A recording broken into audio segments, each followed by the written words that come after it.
Bien évidemment, la victoire finale va, bien évidemment, en Algérie, ouvrir plusieurs chantiers.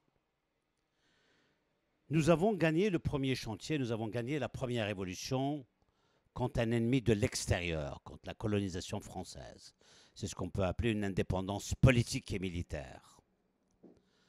57 ans après, l'enjeu n'est plus un ennemi de l'extérieur. 57 ans après, l'ennemi est à l'intérieur.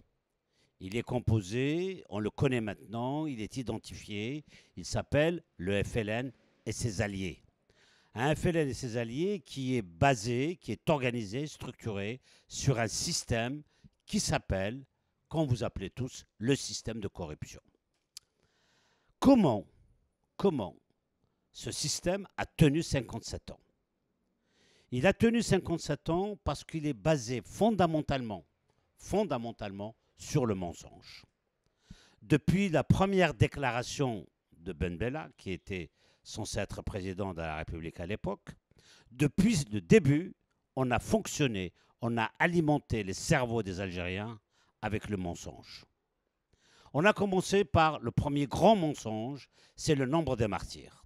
On a annoncé à la terre entière qu'il y a, pendant la guerre de libération, 1 500 000 de shahids, de martyrs, etc. Ce qui est absolument ahurissant, surréaliste. Il n'y a pas 1 500 000, il y a à peine aujourd'hui 400 000. Tous les statisticiens, les historiens, les géographes, tout ce que vous voulez, nous amène au grand maximum 500 000. Mais disons pour être dans le vrai, 400 000, c'est déjà énorme. C'est déjà beaucoup pour un pays qui, n'oublions pas, à l'époque, faisait à peine 11 millions avec les Français. C'est déjà énorme, c'est déjà beaucoup.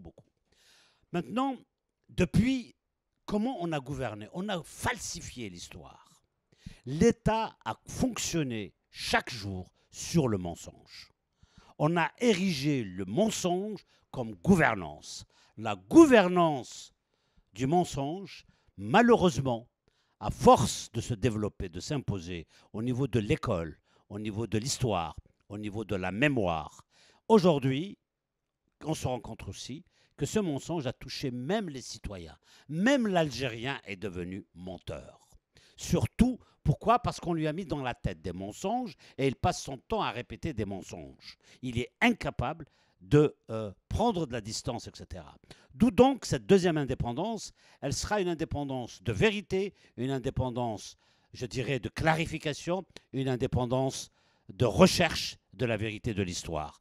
Parce qu'elle sera tout simplement une indépendance et surtout une révolution de civilisation pour qu'on puisse définitivement tourner la page du mensonge et permettre aux Algériens d'affronter la vérité de l'histoire, d'affronter les vérités sociales, d'affronter tous les défis, tels que le statut de la femme, tels que le rôle de l'islam dans le pays, tels que beaucoup de sujets que désormais, il va falloir maintenant les inscrire dans la Constitution et que ce pays mûrisse, grandisse, devienne adulte et civilisé.